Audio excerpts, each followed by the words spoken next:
Hi, brothers and sisters. Welcome to pre-market report. இன்னைக்கு போஸ்ட்மார்ட் report வராது ஏன்னு சொன்னால் ட்ராவலிங்கில் இருப்பேன். நாளையிலேருந்து கண்டினியூவாக வீடியோ வருங்கிறத பேக் டு பெவிலியன் நம்ம இடத்துக்கு வந்துடுவோம். சரி, 9 ட்ரேடிங் செஷனாக மார்க்கெட்டு கீழே விழுந்துகிட்டே இருந்தது. 3 ட்ரேடிங் செஷனாக 24,600ங்கிற இடத்துல சப்போர்ட் எடுத்தது. இங்கே திரும்பிருச்சான்னு சொல்லிட்டு நம்ம கொஸ்டின் ரைஸ் பண்ணோம். அதே மாதிரியே புதன்கிழமை ஒரு 225 பாயிண்ட்ஸ் 24,836 க்ளோஸ் ஆச்சு. 1% கிட்டக்க அப்பு. நேற்று ஹாலிடே, இன்னைக்கு ஃப்ரைடே. மார்க்கெட்டு வால்டைல் பஞ்சம் இல்லாமல் இருக்கும். யூஎஸ் சடவுன், ஆர்பிஐ ரேட் 5.5% அப்படியே ஸ்டேட்டஸ் மெயின்டைன் பண்ணுறாங்க. விப்ரோ ஏடிஆர் 52 வீக் லோவை சந்திச்சுது நேற்று நைட்டு 2.605. இப்போ ஏடிஆர்னு இப்போ பார்ப்போம் பின்னாடி. அதே மாதிரி India China direct flight October 26 start பண்ணுறாங்க இண்டிகோ. இதெல்லாம் மார்க்கெட்டுக்கு பாசிட்டிவான விஷயந்தான். அதே மாதிரி அங்கே மிடில் ஈஸ்டில் ஒரு பிரச்சனை இருந்தது. இஸ்ரேல் கத்தரை அடித்ததுக்கப்புறம் அவர் நெட்டன்யாகு அப்ளஜஸ் பண்ணார். இது இல்லாமல் get sealed, Trump science executive order பிளட்ஜிங் US military protection for கத்தர். சரியா, இது ஒரு மார்க்கெட்டுக்கு ஒரு பாசிட்டிவ் தான். ஏன்னா குளோபல் கேஸில் ஒரு டென்ஷன் குறையுது, சின்ன ஒரு டென்ஷன் குறையுது. மற்ற டென்ஷன்ஸ் இருக்குது, அது நம்ம பின்னாடி பார்ப்போம். ஒரு ஜிஎஸ்டி கலெக்ஷன் கிட்டத்தட்ட 9.1% இன்க்ரீஸ் ஆகிருக்கு செப்டம்பர் மாதத்தில். 1.89 lakh crores அதிகமாக கலெக்ஷனாக இருக்குது. இதுவும் பாசிட்டிவான நியூஸ் இன்னைக்கு. சரி, ஏடிஆரை செக் பண்ணுவோம். ஏடிஆர் இன்ஃபோசிஸ் 0.5% அப்பு. விப்ரோ ஏற்கனவே சொன்ன மாதிரி 52 லோ வந்த போதிலும் ஆஃப்டர் ஹவர்ஸில் 1.25% அப்பு. அதே மாதிரி ஐசிசி பேங்க் 0.25% அப்பு, ஹெச்டிஎஃப்சி 0.25% அப்பு, அப்புறமா ஆஃப்டர் ஹவர்ஸில் 1.25% அப்பு. எல்லாமே பாசிட்டிவாக தான் இருக்குது. ரிலையன்ஸ் மட்டும் ஃப்ளாட்டாக ட்ரேட் ஆகிட்டு இருக்கு ஏடிஆரை செக் பண்ணும்போது. குளோபல் மார்க்கெட்டை பொறுத்தவரை US Dow Jones 0.25% up, S&P 500 flat, Nasdaq 0.5% up. Europe மார்க்கெட்டை பொறுத்தவரை இங்கிலாந்து FTSE 0.5% down, CSC Italy 1.25% down, DX Germany 1% up. Sorry, இட்டாலியும் அப்பு தான், டிஎக்ஸ் அப்பு தான். கிட்டத்தட்ட எல்லா மார்க்கெட்டுமே அப்சைட் தான் இருக்குது. நம்ம டவுன் சைடு இல்லை. இந்தியன் மார்க்கெட் அப்சைட் புரிஞ்சிக்கணும். ஜப்பானிக்கு 1% அப்பு, சிங்கப்பூர் ஸ்ட்ரெயிட் டைம்ஸ் 1.5% அப்பு, ஹாங்காங் ஹேங்சங் 1.25% அப்பு. முடிந்தது இது லைவ் மார்க்கெட். ஜப்பான் 1% அப்பு. முடிந்தது இந்தோனேஷியா ஜாக்கிரதா 0.5% அப்பு. சைனா 30 டேட்டா 0.5% அப்பு. ரைட்டா. கோல்டை பொறுத்தவரை 3897, கிட்டத்தட்ட $3,900 அதோடைய லைஃப் டைம் ஹை. இப்போ 3,858 ட்ரேட் ஆகுது. அது வானமே இல்லைன்னு சொல்லி போயிட்டே இருக்குது.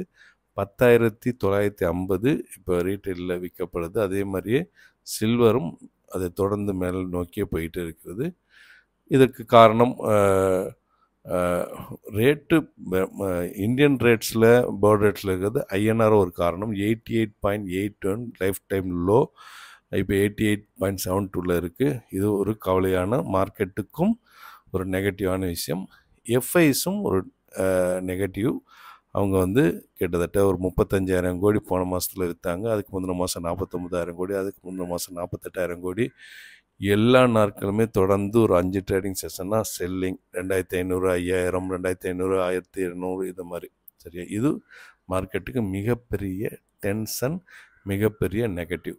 சரியா. அடுத்தது பிட்காயின் ரசிகர்கள் சும்மா வாட்ச் பண்ணிக்கணும். ஏன்னா அதுவும் மார்க்கெட்டு சம்மந்தம் இருக்குது. கிட்டத்தட்ட 1,09,000 வரைக்கும் வந்தது. இப்போ 1,20,306. அதோடைய லைஃப் டைம் ஹை 1,24,517. எவ்வளோ பெரிய வாலட்டில் பாருங்கள். கிட்டத்தட்ட 10% அப் அண்ட் டவுன் அடிச்சிட்ருக்கு. ரைட்டா. சரி, சில நியூஸஸ் பார்த்துட்டு கடைசியில் டெக்னிக்கலாக நம்ம பார்ப்போம். Putin says US tariff and Russia trade could be the backfire. Hindustan Times of India இதில் சொல்கிறார். அதாவது நம்ம இந்தியா ஆயிலை வாங்கக்கூடாது, வாங்கினா நான் தாரிஃப் போடுன்னு சொன்னார். அதே பேக் ஃபயர் ஆகும் உங்களுக்கு அப்படின்னு சொல்லிட்டு சொல்கிறாரு. அப்புறம் sending long range missile to Ukraine will harm ties அப்படின்னு சொல்கிறார் புத்தின். என்டிடிவியில் அது வந்திருக்கு. நீங்கள் வந்து லாங் டேர்ம் மிஸ்ஸில் வந்து யுக்ரைனுக்கு சப்ளை பண்ணால் யுஎஸ் ரஷ்யாவுக்குள்ள டைஸ் வந்து பாதிக்கப்படும், மிகப்பெரிய விளைவுகளை சந்திக்க நேரிடும் அப்படின்னு வார்ன் பண்ணுறார். அப்புறம் இஸ்ரேல் இன்டர்செப்ஷன் காசா ஃப்ளோட்டேலியா 41 போட்ஸை வந்து நிப்பாட்டி அவங்கள இது பண்ணியிருக்காங்க, கைது பண்ணாங்களோ அது பண்ணாங்களோ அதுக்கப்புறம் நியூஸ் தெரியல. எய்ட் கொண்டு போன 41 போட்ஸையும் ஸ்டாப் பண்ணி நிப்பாட்டியிருக்காங்க. இது நியூஸ் 18 வந்திருக்கு. இதற்காக அந்த யூரோப் ஃபுல்லாகவே ப்ரோட்டஸ்ட் நடக்குது, போராட்டங்கள் நடக்குது. இது ஒரு பக்கம் இருக்குது. 53 பேர் நேற்று, ஒவ்வொரு நாளும் 50 பேர் 30 பேர் 40 பேர் இறந்துட்டு, நேற்று 53 பேர் இஸ்ரேல் பாலஸ்தீனை கொன்றதாக அல்ஜீசிரா நியூஸ் வந்திருக்கு. அப்புறம் ஹமாஸ் லீடர் சொல்கிறதாக காசாவில் பிபிசியில் ஒரு நியூஸ் வந்திருக்கு.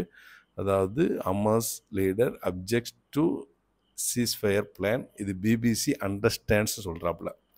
அதே நேரத்தில் வந்து மின்ட்லேயும் இந்தியா டுடேலையும் வந்திருக்கு ரிவிஷன்ஸ் அவங்க கேட்குறாங்க. அந்த 20 பாயிண்ட்ஸ் இதில் வந்து சில ரிவிஷன்ஸ் நாங்கள் கேட்குறோன்னு சொல்லிட்டு இந்தியா டுடே அண்ட் மின்டில் வந்திருக்கு. என்ன நடக்குதுன்னு பார்ப்போம். அப்புறம் காசா ஹெல்த் சிஸ்டம் வந்து ஓவர்வெல்ம்டு சொல்லிட்டு யுஎன் நியூஸில் வந்திருக்கு.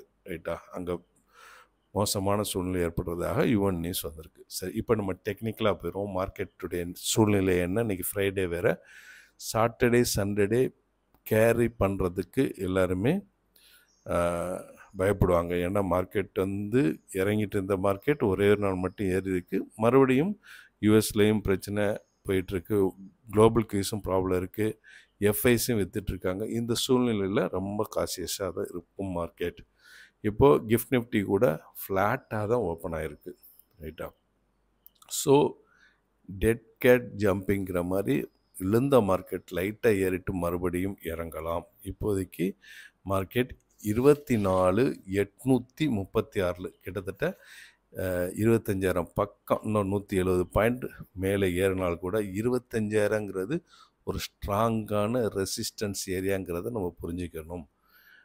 ஏன்னு சொன்னால் இந்த 24,500 டு 25,000ங்கிறது நிறைய நாட்கள், 90 டேஸ் 90 ட்ரேடிங் செஷன்ஸ்க்கு மேலே இந்த இடத்துல ட்ரேட் ஆகிட்டுருக்குங்கிறத நீங்கள் சார்ட்டை அனலைஸ் பண்ணி பார்த்தீங்கன்னா தெரியும்.